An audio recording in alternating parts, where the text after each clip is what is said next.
Imagine you're in a board meeting for an international diamond conglomerate and you ask a reasonable question about the price of diamonds. Your boss pauses and slowly saunters over to you. She picks up a rough-cut diamond and tells you to put it in your mouth. As you do so, she explains the excruciating way you'll die if you swallow it and clasps her hand over your mouth. That's Veronica Vanderburg. Doesn't that sound like someone the Horsemen would take down? Only problem is, they broke up years ago, and nobody has seen them since. So what's the trick? Meanwhile, a group of 3 young magicians use the Horsemen's likeness to do their own magical money liberation and catch the attention of the Eye.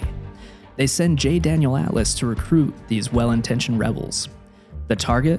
Veronica Vanderburg, and more importantly, the Heart Diamond. What's the trick? Same as it's always been. Use illusions to abscond with the diamond and completely ruin the Vanderburg name. Oh, and in case you forgot, Lula exists, and she's great. From director Ruben Fleischer with Jesse Eisenberg, Woody Harrelson, Dave Franco, and Isla Fisher reprising their roles, and a cast of newcomers. Now you see me. Now you don't.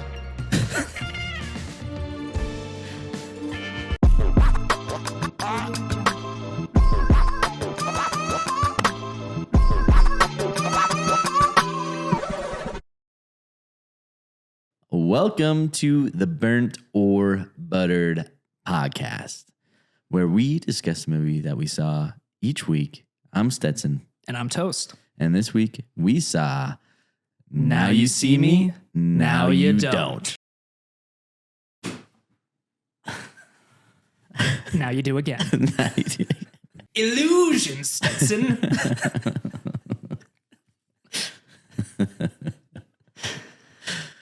All right. Well, let's get started here. First things first. It's been 9.5 years since Now You See Me 2 came out. Really? Yeah. Wow. 9.5 years. No wonder I didn't remember it. Yeah. And there were a lot of callbacks to characters that weren't in the first one, but were in the second one that maybe you don't remember. I didn't. I mean, they kept on trying to make Lula a thing. I completely forgot about the second one in general. And so I remember the first one way better than I remember the second one, honestly. Mm-hmm. And so all these characters that were coming in, I was like, did I just completely miss half of the first movie or something? I don't remember Lula. I don't remember, what's his name? Andrew Santino. Andrew Santino wasn't in any of them besides this one. I know, but that was just a funny cameo to see him in there. And he was actually pretty funny in his spot. Super believable, super Andrew Santino. It was It felt like he was playing himself, but with more money. Yeah. Yeah. Yeah. That was a fun bit in this one. But yeah, there was quite a few moments where I was like, man, did I miss something? And I totally did. I totally just forgot about Now You See Me, Now You See Me 2. I thought this was the second one.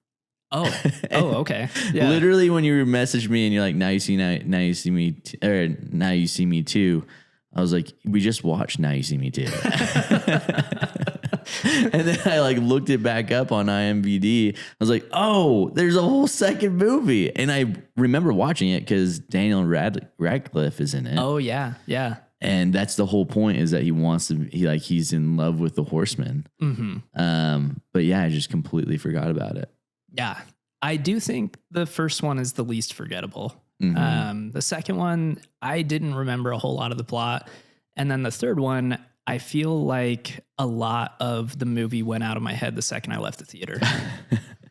The third one felt like I was watching a magician perform on stage the entire movie, where this one felt like that. The first one felt like I was watching magicians pull off a heist, and it was fun to see the magic behind what they were doing and the tricks and how they were using their magic. This one, it felt like when I'm sitting in the crowd at a magic show, watching them perform the entire time. Mm-hmm. And it kind of got annoying to me progressively as the movie went on. And I feel like there was so many moments in the script where it was just too cheesy for me to really get behind it. Yeah. I think I kind of felt the same way with them showing off all their magic tricks. Mm-hmm. It kind of went like they did it in the beginning, they did it in the middle, you know, and it just was progressive. And it did get a little bit repetitive or boring. But that being said, I still had a lot of fun. I had a lot of fun watching this movie. Yeah, it was fun. Like, there were certain parts that were fun for me. You know, I went in and out of liking it. Mm-hmm. I would like it. I was like, oh, that was like an interesting, fun sequence. And then I would get out of it where the script was kind of not pulling me out, and maybe the showmanship was kind of pulling me out. And I feel like the characters were disconnected in the way of like their friendship. It just felt like a competing thing all the time, but I don't remember that feeling in the first one. It felt more like we're legitimately friends and we like doing magic, but there wasn't this standoff on who's the best magician type feeling. I don't know. It felt more like a team. I do think that there's more of a feeling of being a team in the first one, mm-hmm. but there's always that underlying antagonistic approach to being a friend, you know, like Woody Harrelson's character, actually, Jesse Eisenberg's character has a whole thing about always be the smartest person in the room, you know, and I don't know how you can be friends with somebody and be like, everyone else is an idiot. You know? I feel like that's just Jesse Eisenberg in general. I've never like really watched a lot of interviews and stuff with him, but it just seems like that's him. In interviews that I've seen, he seems like a really genuine, down-to-earth guy. He just still has that cadence in his speech, which is a little off-putting, I think. But he seems to be a really smart guy. Maybe not the smartest in the room. I cannot get over his look in this movie. I can't remember the guy's name, but I'll put up a picture of the TikToker or a comedian. The Bosco guy? Yeah. That guy and Jesse Eisenberg look exactly the same through the whole movie. And he plays a character like in his social media performances and stuff that's like super whiny, like guy that's just like, and I was waiting for Jesse Eisenberg to do that the entire movie. I just couldn't get it out of my head. They look so much alike in this movie. Interesting. I didn't see it that way. But one thing that I will mention about Jesse Eisenberg is that he felt scrunched the whole time. Like even looking at the movie poster, his shoulders are like up here. Well, and that's the character that guy plays, where he's always just like, you know, like scrunch face. He's like, is super autistic or something, and like goes off on whatever tangent and gets pissed off on, you know, stupid stuff. I don't think that I noticed his posture so much in the previous movies, though. No, I didn't either. Like, Jesse Eisenberg's persona in this movie kind of was off-putting, you know, to me. And he was like the main focal point for the first, you know, act of the movie. And the first two movies, like he's the main character. Yeah. I mean, in this one specifically, where there's no other horseman for a while, and he kind of has an arrogant feel about him, you know, in that first half of like, oh, the eye picked me and no one else, and like I'm here solving this mystery or whatever. And it was almost like he was kind of disappointed when everyone else started showing up. Yeah. Which I think you probably would be if you had a falling out with all of your closest friends and then you are in a stressful situation and they show up. I think anybody would be a little peeved. Yeah. But, as far as performances, it's pretty much what you expect, you know. you've seen most of these guys in movies in this character before. And so you know what to expect from them. Like, you're not going to get an outbreak performance from Jesse Eisenberg, Woody Harrelson, Dave Franco, or Isla Fisher. You know, they're going to act the same as they've acted in the first two movies. One person who's different is, like you said, Bosco. His name is Dominic Sessa. And I was listening to an interview with Ruben Fleischer, the director, and he said that a lot, he mentioned two specific instances, but he allowed Dominic Sessa to do a lot of improv in this movie, actually. And he said that two of the biggest laughs in theaters were Dominic Sessa's improv. Which ones were those? One of them, I think you were talking about a little bit, but you couldn't remember exactly what he had said. He was like, it's when he's like roasting Jesse Eisenberg. Oh, yeah. Yeah. Oh, of like the map? Is that one? It was something about his dad. I can't remember. Yeah. Yeah. Oh, his dad's the map or whatever. Yeah, because his name's Atlas. Yeah, and he's yeah, like, oh, is that your dad? Yeah. That was one of them. And then another one, I can't remember what the other one was, but yeah. Yeah, he had some strong performances of his, because he was like the camouflage guy. What would you say? What's that called? Impressionist. Yeah. And yeah, I thought he was really good, down to earth.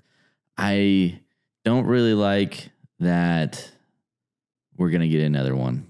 Oh, yeah. Don't really love that. I feel like we just need to. And I almost think that they'll probably do it. They may even go without the original actors, you know? Well, I think that's the whole point. Yeah. It's like, the torch is being passed to the new guys. Yeah. And I just don't think that we need it. Sure. I'm not I don't think we needed this one, you know? Did I still have a good time? Yeah. Yeah. Back to the performances, though. There was a standout performance. Not necessarily in a positive way. I think you know where I'm going with this. Oh, yeah. I love Rosamund Pike in everything that she does. Everything that she has done, I've been like, wow, she's really good. Until this. Yeah. This was rough. Yeah. The accent change was noticeable and annoying. Yes. I wasn't sure if she was German, if she was Australian. And then you pointed out that she's supposed to be South African. Yeah. With a German descent. But still, like, I listened to an interview with Ruben Fleischer again, and he talked about, he praised her accent. But while doing that, he also said, this is one of the hardest accents to nail. So I feel like he was already giving her an excuse of why it wasn't good, you know, while saying, no, she did great. Well, it wasn't great. She set the tone really, really well. Her first initial speech in the movie was amazing. Yeah. And the accent was really, really good. I don't care which one it was supposed to be. I liked that one. Yeah. And if she was able to carry that feeling from her initial speech throughout the entire movie, it would have been amazing. She would have been the best. It would have been the best performance of the entire cast. Yeah. But every 10 minutes, we were getting a different version of that accent. And it was like, I wish that they would have been able to, you know, share with her that speech. And maybe that speech was the last thing that she did. And she like finally like figured out how she was going to talk. But I wish that would have been the first thing that she did. And then they could have like played that for her each time she went on set, where she could like listen and remember, okay, yeah, this is like what I'm going for. Yeah. And that being said, her performance was still great. Like, she was a very powerful presence on screen. Ruben Fleischer also mentioned that he chose her because of her commanding presence. Like, she just feels like a good villain. You know? It was believable. Yeah. She was one of the most believable characters outside of her dang accent. Yes, the accent was just rough.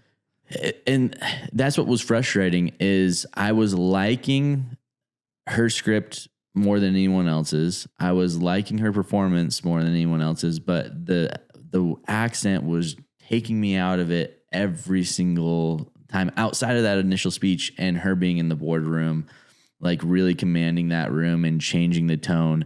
And I thought that was like a beautifully done way of her opening up the floor of like, hey, we're an open company here. We want everyone to feel comfortable bringing up whatever it is that you want to bring up. Any criticisms, any ideas that we need to change, and just like shutting them down in the most intense way without actually like shutting them down, without saying like, you're not allowed to speak. Like we're doing whatever we want to do. You can say whatever you want as long as you're willing to swallow a diamond. Yeah. It's like whatever you have to say, like I have something to combat that and really destroy whatever it is that you want, no matter what it is. Yeah. So don't bring it up. Yeah. Whatever you're thinking, just don't say it because it doesn't matter. Just zip it. Yeah. I thought that was good. Like that was my favorite. I like the villain arc of the story was my favorite part of the whole movie. The Four Horsemen were the most annoying part of the movie to me. Honestly, like it felt like we were dragging something. We were forcing something, and the movie kind of had that feeling in the way of like they were bringing forcing these friendships to come back together anyways. But I almost wish like we would have just kept the Horsemen as a memory and just had the new team pull off this heist with the Horsemen as like kind of the illusions that they are, like use them without using them. I see what you're saying. And I do agree that it felt forced. Like it did feel like bringing the original Horsemen into this movie. It just didn't feel like it worked that well. But I also think that you cannot make this movie without the original Four Horsemen. Well, they were kind of in it, like you had the first scene, if you had the illusions of them. Yeah. Yeah. But at the same time, I don't think that it would work. I think that every fan of this franchise, which apparently it does better overseas than in the US. I think that a lot of the fans would be very mad if you were like, yeah, they're here. They're just illusions. And I don't know what's the one girl's name? Lula. I don't know how Lula didn't bring up or wasn't more pissed off that she was the only one, the grand master plan of sending out the cards to the Horsemen, and she didn't even get a card. And she still ends up there, but it was never like acknowledged. Like I didn't send out these cards. You sent them out. And so you also don't want me. So, that's kind of been the running joke since the second one, like where she was introduced in the second one, she's part of the group, but she's not one of the Horsemen, And so they always like leave her name off of stuff. And it's like you have a group of buddies that golf together and one guy keeps bringing his wife. Something like that. Yeah. They're like, yeah, she's welcome, but she's actually like a pretty good golfer. Yeah, like she's cool. She's cool, but we can't have the conversations we want to. You see, no one else is bringing their wife. Like we all have wives and no one else is bringing them. As a man without a wife, I really resonate with this sentiment. I feel like there was too much time between the second one and this one to make that joke like really land, because they did it so many times throughout the movie. They did it in that initial illusion with like they even mentioned her, but they're like, oh, she's not here or whatever. And then they kept on mentioning her throughout the whole thing, but being like, she's not a big deal, And then when she finally shows up, she is mad that she didn't get invited, but it's also like, this is just what happens to me. Yeah. It almost came off like it was the plan all along. Like she was always supposed to like show up and always supposed to be the one that like saved them from prison. But yeah. Yeah, I mean, that was a good scene too. Yeah. Like her walking in there as the old lady and breaking her arm. Dude, I thought it was Bosco. I was like, holy shnikes, like this guy is good. That would have been so fun. I was like, oh my gosh, this guy really can imitate anybody. That's what I was thinking, like, because I totally forgot about her. Oh, yeah. And yeah, I was like, dang. I was like, he could be an old woman like this too? That is insane. A tiny little old woman. Yeah. I was like, it's like Liam Neeson being the little girl. Yeah. It's like, man, he's good. Yeah. Yeah. That was good. I really liked that. All of the new crew was pretty fun. Like Dominic Sessa, Justice Smith, right? Yeah, Justice Smith is Charlie, and Ariana Greenblatt. They all did really fun performances, I thought. Yeah, they were good. Nothing like crazy. You know, it was like the performances weren't anything, or the characters weren't anything where I was like, oh, I want this franchise to continue. I want to see more of like what they're gonna do because they're super fun and different. Yeah. What did you think of the random F1 race through town? I liked it. I like that because at that point you like Bosco, and Bosco's like figuring it out and doing his thing, like being the driver and stuff.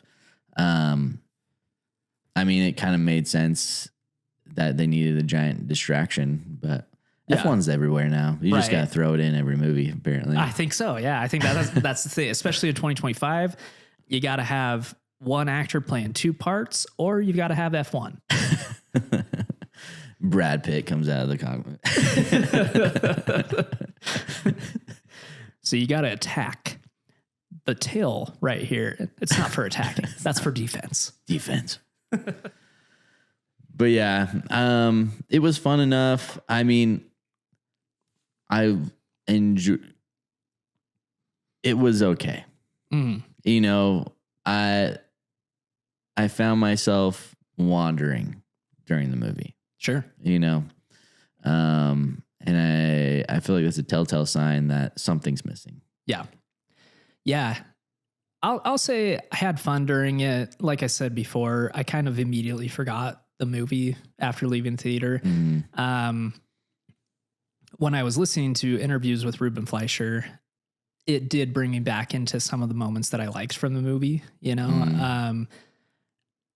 The mansion thing was kind of fun, even though it kind of also seemed pointless other than just to kill Morgan Freeman. Super pointless. Yeah. You know what is even more frustrating about that mansion scene? Yeah. Is the one girl, what's her name? What's her character's name? June. Dave Franco's going up and he's like, oh, I'm going to pick this lock. And he's like, going to solve it.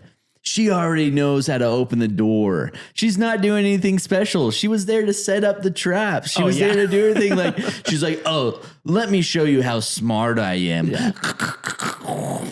Opens the door. And it was just like, she already had known that. It wasn't her figuring it out. She was making Dave Franco look like a dummy when she had already opened the door before. Which then makes me wonder, how did they get Morgan Freeman on board with this whole plan? Did they also send him? They also sent him an eye thing. Yeah. So everybody, I mean, if all you have to do is send a tarot card to somebody and they think that you're from the eye, I think you're compromised, guy. Yeah. Maybe he was the eye the entire time. When he was a baby, he just back there. The eye's like setting up this entire life. Yeah. I mean, it's a silly movie. It's silly. It's fun. There are some parts that drag and that are kind of pointless. The final reveal was like a big reveal, but also they kind of had alluded to it along the way. It was not a surprise to anybody. Yeah. Not I a mean, surprise. even Veronica Vanderburgh confronted Charlie about it long before. She was like, "You're doing this," and he's like, "Oh, why would I steal it and then ask you for it?" Why am I so smart? But yeah, just a silly, fun movie. Don't have to think too hard about it. It's not like it's the same rinse and repeat formula as the first two. You know? Yeah. But yeah, Well, sweet. Should we give this thing a rating? I believe we should. Yes. But first, I do have one last thing to say. What is it? So the scene where they're trapped in the glass box and the sand is coming down, right? Yeah. In one of the interviews that I listened to with the director, he mentioned that he thought initially going into that was going to be the hardest scene to film because no actor likes being in the water. You get cold, you get all wrinkly and stuff. So he thought we're going to have to keep on pulling them in and out of the water. And so what they did instead was they made the water about 90 degrees. And so they were just in a hot tub and he could not get them out between takes. Like they were just like, why would we come out? Let's just stay in here, you know? And so I thought that was a cool little behind the scenes tidbit. And now let's get to the rating.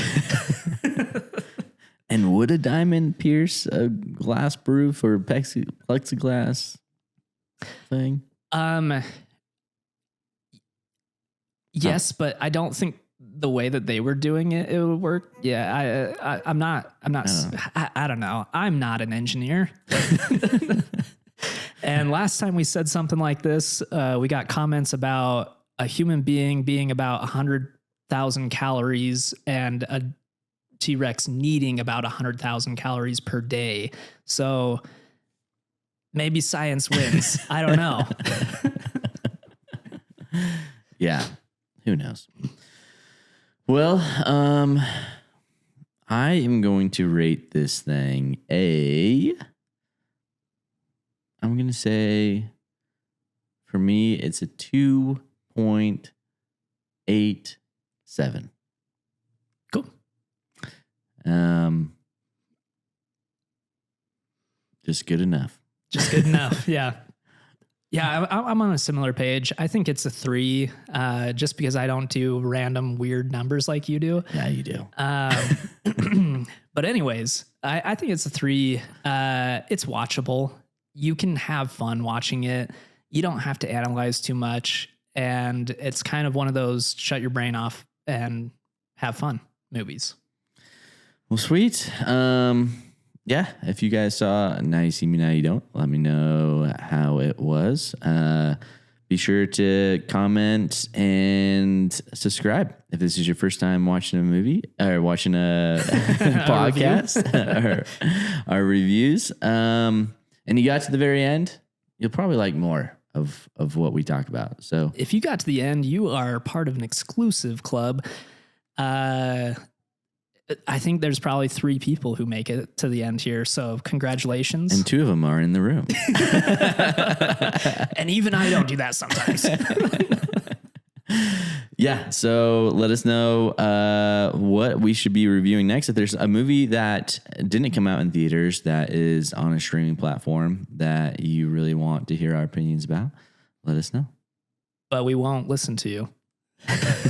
We only do theaters. Maybe. Unless, Netflix releases Glass Onion and it's the best one yet on Netflix, and then we watch it on Netflix, and then we have to review it. We have to review it. I don't know, unless. We'll see. All right. We'll get you in the next one.